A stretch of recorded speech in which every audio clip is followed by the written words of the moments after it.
The X Zone Radio Show with Rob McConnell is largely an opinion talk show. All opinions, comments, or statements of fact expressed by Rob McConnell's guests are strictly their own and are not to be construed as those of the X Zone Radio Show or endorsed in any manner by Rob McConnell, Relmar McConnell Media Company, the X Zone Broadcast Network, its affiliated networks, stations, employees, or advertisers.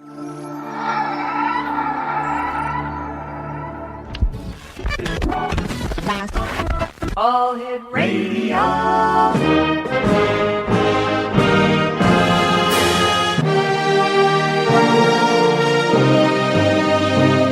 Welcome to the X Zone, a place where fact is fiction and fiction is reality. Now, here's your host, Rob McConnell. Welcome back to the X Zone, everyone. My name is Rob McConnell, and we're coming to you live and around the world on the Talkstar Radio Network and our fine family of broadcast affiliates across Canada, the United States, Central America, the Caribbean, South America, the Pacific Rim, 20 Asian countries, and now across Europe. If you'd like to give us a call, our toll-free number is 1-877-528-8255. That is toll-free at 1-877-528-8255. My email address is xzone@talkstarradio.com. On MSN Messenger, talkstarradio@hotmail.com. And our websites, www.xzoneradio.com. And our TV and website where you can actually watch and listen to us live Monday through Friday, 10 p.m. until 2 a.m. Eastern. That's 7 p.m. until 11 p.m. Pacific. Is www.xzonetv.com. Now, the new edition of the X Chronicles newspaper is out. If you would like to receive a free copy, all right, now just listen to these simple instructions. Go to www.xzone-radio.com/xzonenation.htm. As a member of the X Zone Nation, you get the free X Chronicles newspaper as soon as it comes out. Plus, we're going to be starting a special discount coupon section for members of the X Zone Nation. And some of the pricing and some of the coupons and some of the sales available there will be unbelievable. Now, to become a member of the X Zone Nation, simply go to www.xzone-radio.com/xzonenation.htm or send me an email to xzone@talkstarradio.com. I will send you the link, sign up, and you will become a registered member of the X Zone Nation, and we will make sure that you get all the goodies that come along with being a member. It's that plain, it's that simple. Also coming in the very near future, X Zone symposiums across Canada and the U.S. More about that. We plan on having our first one in August. So details on that to come later on as well. My guest this hour is Marie D. Jones, and she is the author of Science, and she spelled that P-S-I-E-N-C-E, How New Discoveries in Quantum Physics and New Science May Explain the Existence of Paranormal Phenomena. She is the co-author of Supervolcano, the catastrophic event that changed the course of human history, with her father, geophysicist John M. Savino. She is also the author of Looking for God in All the Wrong Places, as well as hundreds of inspirational books, published articles, political essays, book and film reviews, and fiction, and her work has appeared in more than 5 Chicken Soup for the Soul books, among other popular anthologies. She has also wrote and produced several reality and children's videos. She served as the president and media relations director for 2 UFO investigation groups in Los Angeles and San Diego during the 1980s and 1990s. And we're going to be talking to Marie D. Jones on the other side of this commercial break as the X Zone continues on the Talkstar Radio Network, X Zone TV, and on shortwave from our studios in Hamilton, Ontario, Canada. Once again, toll-free, 1-877-528-8255. My email address, xzone@talkstarradio.com. On MSN Messenger, talkstarradio@hotmail.com. And our 2 websites, www.xzonetv.com and www.xzoneradio.com. My name is Rob McConnell, and you're listening to us live and around the world on the Talkstar Radio Network, X Zone TV, and on shortwave from our studios in Hamilton, Ontario, Canada.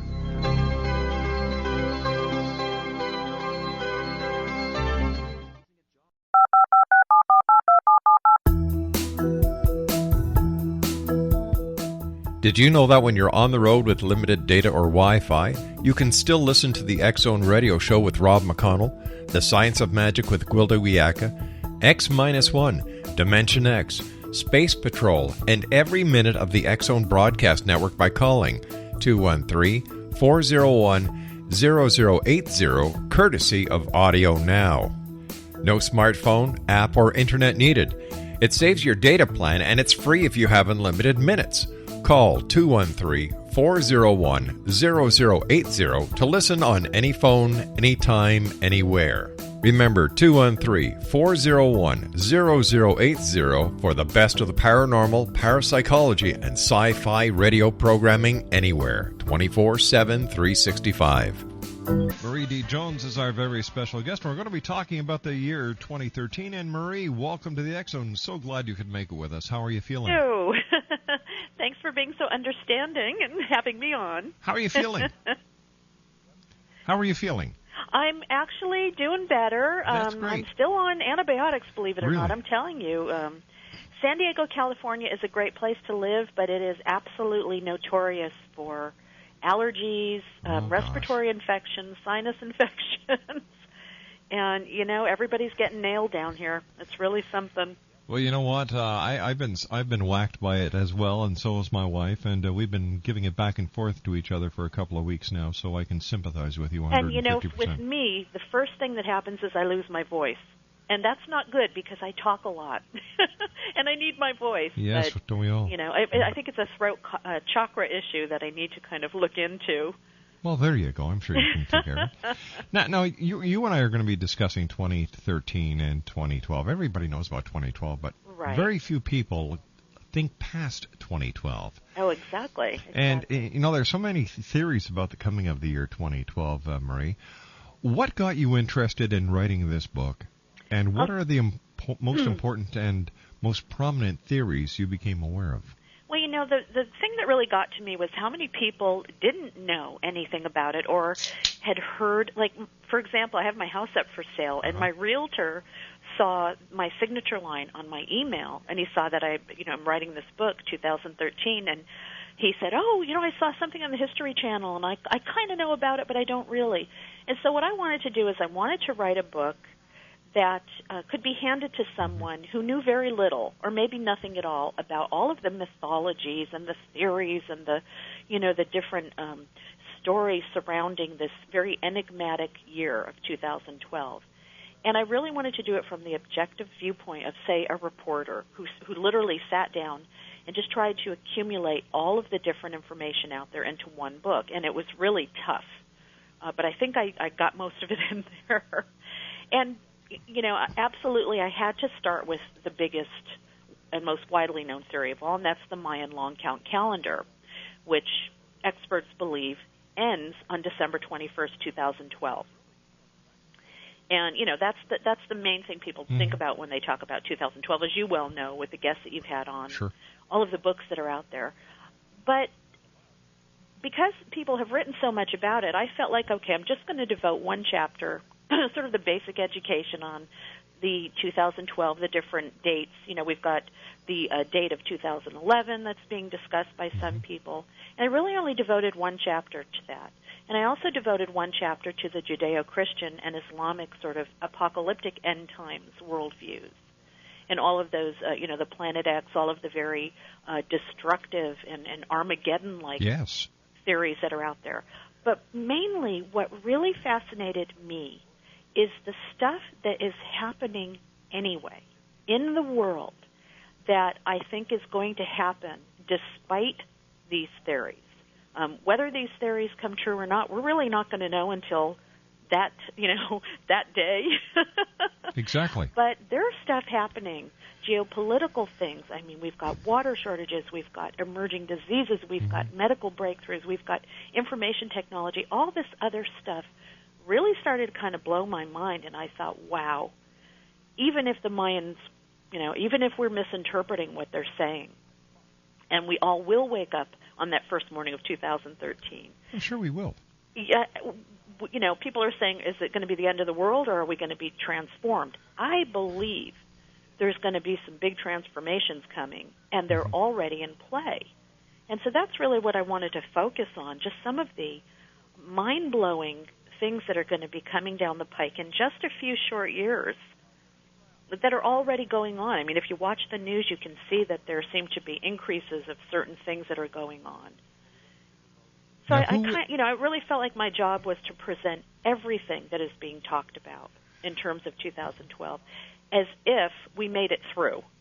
And here's what the world could look like were we to make it through.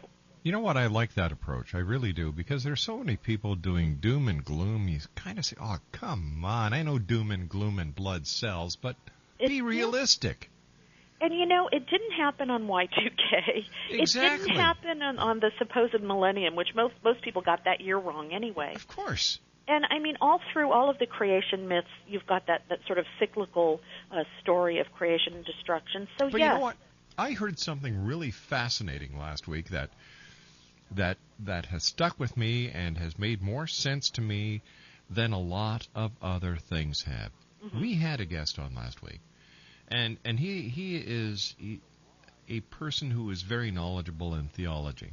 And I asked him about the end times, and he says, Rob, the book of Revelations is the most misunderstood book in the Bible. I agree. He said, the Armageddon, the end of the world, is not talked about for the masses. That is each and every one of us. It's an awareness that the end of our world is going to come, and that we should live every day to its fullest, because we never know when that end day is going to be there. Oh, absolutely. And I think, individually and collectively, we do go through cyclical beginnings and endings, and we do go through transformations, and perhaps because of, the sheer magnitude of all of the people that are thinking about 2012, there is going to be a collective leap in transformation.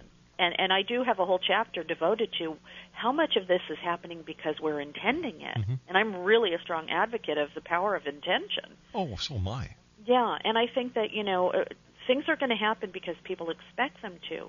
But I fully intend to jump out of bed, on December 22nd, and maybe the transformation will only occur in my own consciousness, maybe not. But I don't see, and I'm not saying that I'm an expert in the Mayan calendar. I'm certainly not. Mm-hmm. But I don't see anything anywhere in there where it says you're all going to die.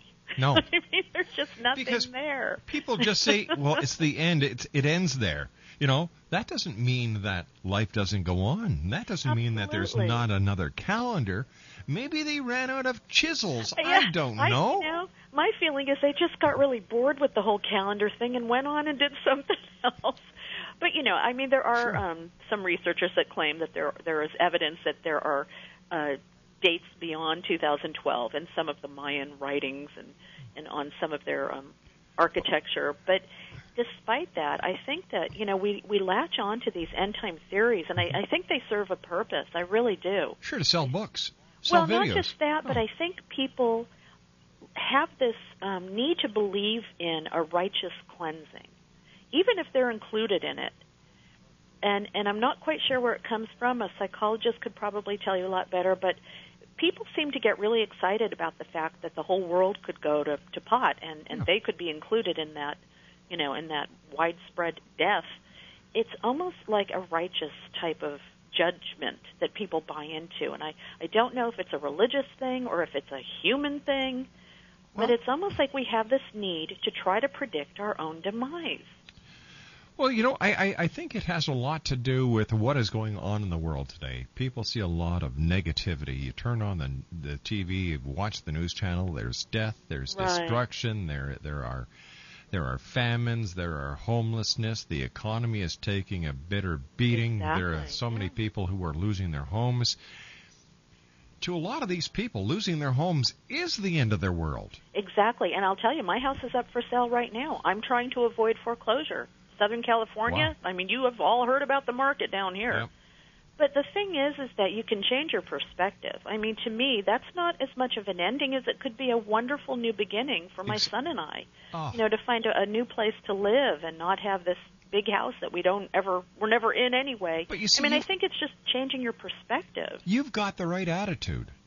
You've got the right attitude. You're not a person who is going to sit there and say, oh my, this is the end. What did you just say? This is a new beginning. Exactly. And you know what? Don't watch the news, people, because that's one perspective. For every negative thing going on in the world, there are 25, 30, maybe more positive things that you're not hearing about because they don't sell advertising. Exactly. If it don't bleed, you don't read. Oh, exactly. I'm sorry. If it don't bleed, you don't lead. Bleed. There you go. Yeah, I took journalism. I should have known that. But yeah, I'm more fascinated by this whole idea of collective transformation because, again, you know, we read books like The Tipping Point, Sure. and if enough people are expecting something and thinking about the same thing and putting that energy out there, I do feel that there is going to be some kind of transformation. It may not be a big news-making kind of thing. It may be something very quiet and subtle. And I think you can see some signs of that going on, too, in the types of books that people are reading. There's sort of a huge resurgence of interest in things like the paranormal and metaphysics and consciousness and all this stuff. So I can see inklings of that happening. So can I, and it's a wonderful time in this Earth's history. It's exciting. It certainly is. It certainly is, and it's very interesting to see all the different views. Yes. And the way that people are anticipating what this end could be. Mind you, there was a study that was done, a survey, and 76% of the people who were polled knew nothing about the alleged end of the world 2012. Isn't that something? And those people are blissfully unaware. Let's not mess up their worldviews. Unless we can give them something positive. Well, yes, I agree 150% that people do need positivity in their lives today. And this is what life is all about. We have to take a positive attitude. We have to take the good with the bad. And I mean, look at the underworld that the Mayans ended their calendar on. It's this, amazing universal underworld of consciousness, revolution, and transformation. It's not blood and death and gore and mass starvation and famine. And, it's something that I don't know how it got distorted. I have a feeling that the Western religious traditions had something to do with the distortion of that image. But how can you take something so positive and put fear into that? I don't know, but stand by. You and I have to take a commercial break. We'll be back shortly as the X Zone continues live and around the world, right here on the Talkstar Radio Network, X Zone TV, and on shortwave from our studios in Hamilton, Ontario, Canada.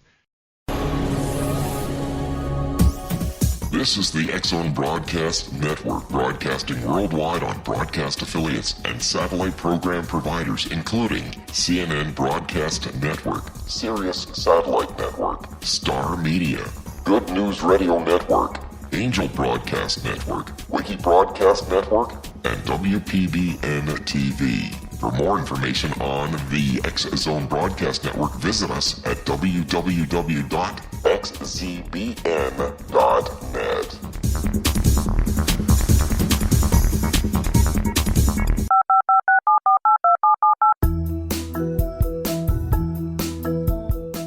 Did you know that when you're on the road with limited data or Wi-Fi, you can still listen to the X Zone Radio Show with Rob McConnell, The Science of Magic with Gwilda Wiyaka, X-1, Dimension X, Space Patrol, and every minute of the X Zone Broadcast Network by calling 213-401-0080, courtesy of Audio Now.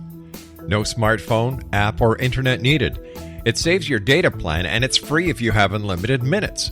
Call 213-401-0080 to listen on any phone, anytime, anywhere. Remember, 213-401-0080 for the best of the paranormal, parapsychology, and sci-fi radio programming anywhere, 24/7, 365. And welcome back, everyone. Marie D. Jones is our very special guest. And Marie, what do you see as the main challenges that we will be facing in the next 5 years? Us. Us, yeah. Us. I think it's going to be us and everything that we're doing to the planet and to each other and to the environment. And the funny thing is that it's all preventable too. I mean, I think right now it looks like the main challenges are going to be the shift in power to nations like China and India. For a lot of people, those are going to be positive shifts. If you are a business owner and you need cheap labor and cheap products, you're going to be very happy with that power shift. But if you're an American worker, you're not going to be as happy. I see, access to drinkable water is literally threatening to plunge us into the world wars of the future. I mean, all this talk about rising gas prices and peak oil, we're going to be fighting over water if we don't do something now. Overpopulation, actually, the population has leveled off, but we're still at a point where we have limited resources to handle the people that we have on the planet. And I don't want to make it, of course, global climate change, and that's a huge one. But I don't want to make it all sound negative, because these are all things that we can actually do something about now, rather than some kind of outside force that, we think is going to come down from the skies and destroy us, that we have no control over. So, and, emerging diseases, I mean, we don't even pay attention to some of the things that are happening. Malaria is spreading like crazy into areas it's never been seen in before, and that's directly linked to climate change. MRSA down here in San Diego is going crazy. We've got children that have died from it. Avian flu, West Nile, SARS, you name it. But it's not all bad news. I mean, again, these are challenges that we can overcome if we kind of, get our you-know-what in order now. The reality of what is happening is Mother Nature is doing what she has been doing from day one. It's called a cleansing. I was going to say she's cleaning out her closet. That's exactly what she's doing. And, I laugh, but it's natural, and it's something that we have to expect. And are we helping her along in doing that? Yeah, I think we are. I think we can make that cleansing a lot less formidable and destructive. But if you damage the earth enough, the earth is going to fight back. Well, I see us as a disease affecting the earth, and the earth is starting to heal herself. She is, yeah, and she's got her own ways of doing that. And, we call them bad and evil and negative, but really it's just nature doing what nature does when it's presented with a virus or an infection. Or, exactly. It's got to get rid of the disease the same way we have an immune system. That's right. How will technology play a role in the world? And how do you see the world and technology on the first morning of 2013? This is a little more interesting, because this could go positive or negative depending on what you think of technology. I mean, obviously, if you're a Luddite, you're not going to like this. But, a lot of people are talking about the singularity and the doubling of the computer technology and the amount of information that we can get in our computers, and how things are snowballing to a point where we're going to reach this sort of point of tipping point or singularity, where the growth and development of computer technology and artificial intelligence is just going to explode. And a lot of people think that could be coming in just a few years, because if you look at the snowballing rate of increase of information technology over just the last 20 years, you can see how it's speeding up and getting faster and faster and faster. Now, that could bring all kinds of great things like quantum computing, nanotechnology, bioengineering, all kinds of, human bionics and longevity research that might actually wipe out aging and disease. I mean, there's a lot of good stuff that can come out of this. But once again, if we're talking about, world growth, world population, the lack of food, the lack of water, the last thing that we need are for people to live longer. Yeah, unless we can use some of this technology to start finding ways to create, increased food crops. I know that there are seed banks that are being, everybody's making sure that they're being well taken care of now, that we're hoping that, I hate to put genetically altered food in there, but that may be one of the ways that we're going to have to feed the masses later. But I think one of the things is that if we can make people healthier, then they're going to be more productive, and some of these challenges and problems could possibly be overcome with that productivity. But one of the fears is that the technology itself will take over. If artificial intelligence surpasses human intelligence, where does that leave us? So that's a fear that some people have with this approach of this singularity. I kind of find it exciting. I think a lot of great things, for people that are disabled or that need organ transplants, bionics and biotechnology can provide them with life. I mean, it can save lives. Now, whether or not you want to live to be 150 or 200, I don't know. That depends on what kind of earth you're living on. But I think that's where we're going to see some of the most exciting stuff that's going on in the next few years, even as we're watching the earth sort of fight for her survival. And that's exactly what she's doing. It is. It is. That is exactly what she's doing. And you know what? Humans, for some reason, want to live and keep living longer and longer and longer. And that's not part of the plan. I want to see what's on the other side. I'm excited. I mean, I don't want to die today, but I think if you live a good life, you're happy with 80, 90 years. It just depends on what kind of life you've lived. It's just like we're going against the plan. We're making up rules as they go along. We are evolving genetically. Think we can do that. Sure. We're evolving genetically, and what do we see happening? Well, the germs are genetically advancing. And they're saying, well, wait a minute here. If you're changing, we're going to change. Yeah. And to the super bugs. And I have a lot of stuff about that because I'm sort of a closet virologist and epidemiologist. I probably should have gone to school for that. But, yeah, I mean, we could be wiped out by the tiniest of threats. Mm-hmm. And a lot of that, again, is preventable if we just stop damaging the earth the way we are and the climate and cutting down the rainforest, which is releasing diseases that we've never had to deal with before. The poverty that creates things like tetanus and malaria, diseases that are so easily prevented. So, we've got a lot of challenges coming, and perhaps the technology might be a way that we can overcome them. But I have a feeling sustainability and simplifying our lives is going to be more of an answer to those challenges than more information, more technology, more speed. I think simplifying is going to end up being the one thing that we need to do the most. Well, we're going to have to in order to survive. Absolutely. You better learn to live off the land at some point, or you may not make it. And I think it would be really good to see communities start coming together. And I know that this is happening. There are eco-villages that are springing up, but not enough and not quickly enough. That's my biggest fear. Can we speed that up a little bit?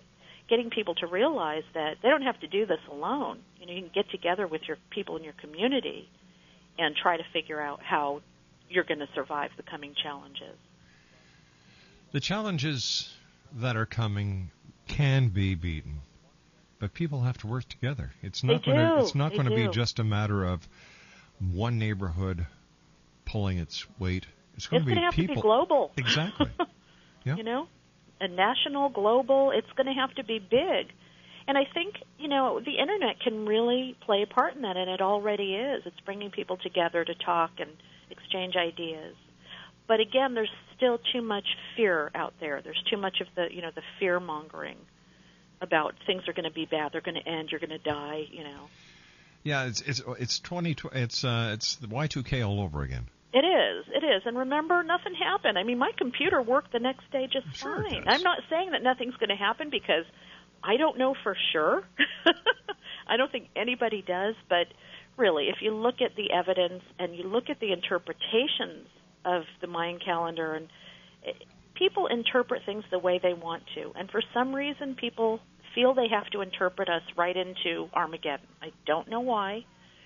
But that's not the only truth. That's not the only perspective. Well, once again, I say that, the people who are saying that we're going to go into Armageddon, it's the end of the world, blah, blah, but these are people who are selling books and they're making money on the doomsday prophecy. Well, yeah, and I think it's a lot of the real religious fundamentalists that are hoping for that because it will confirm their belief system, that they may not really believe in themselves, and they need to see that confirmation. Yeah. Do you think that people are finally going to get it? That we need to pull the human race together in order to survive and to go forward as one species? People call me an optimist, but I don't think I am. I think that if you don't always pay attention to the media, because, like you said, the media thrives on negativity and fear. I'm out there. I'm an activist. I work in the political arena. I see good stuff going on every day that people don't hear about.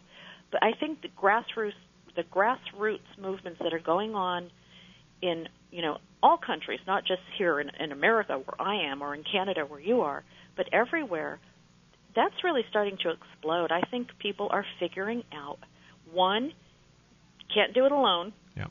Two, check your ego at the door. Three, come together right now or we're going to be in big trouble. And that has nothing to do with the Mayan calendar. It has everything to do with the wheels that we have set in motion and that nature is now telling us she doesn't want to play by anymore. Well, you see, the Mayan calendar is giving a lot of people excuses for everything that is going wrong. They don't have to say, well, it's our fault. Exactly. They don't have to take responsibility. They can just say, well, look, it's the end of the world. These things are going to happen at this time. Well, and I mean, you look at the big three Western religions, and they've got their ancient texts. They've got the Bible and the Quran and, the Torah and blah, blah, blah, and they have their excuses, too. There are a lot of fundamentalists that believe they don't have to take care of the earth because they're going to be raptured anyway. So who cares? Leave it for the sinners. Not a good attitude to have because I don't think anybody's getting raptured off this planet anytime soon. But you're right. They're perfect excuses to sit on your butt and not do a thing. And say, but what about your children and your grandchildren? How are they going to feel when they know that you didn't do a thing? You know what? I don't think people think past themselves these days. No, the Native Americans had it right. You got to think 7 generations ahead. But no, we think me, today, yeah. and that's it. You're absolutely right. And that's very unfortunate in today's society because we have to think globally. We have to think past the color of the skin. You have to think past a philosophy. You have to think past a religious belief. You have to think to the basic bones. Exactly. We're all the same. We all bleed. We're all part of this planet, no matter what color you are, no matter where you live, It's humanity. We're all the same species, but we should also care about other species. I mean, we're all here on this planet. We better get along, and we better take good care of the planet. Because she is letting us know that she's not very happy with what we've done so far. Yeah, and I think, I have a lot of friends that never thought about any of this before, and I think it's very positive that they're starting to really figure out they need to get their spiritual houses in order. And then from that, they get out there and they start working locally, doing whatever they can.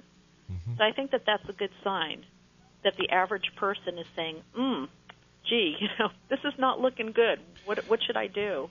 Tell me, what types of earth changes and natural disasters might we be facing?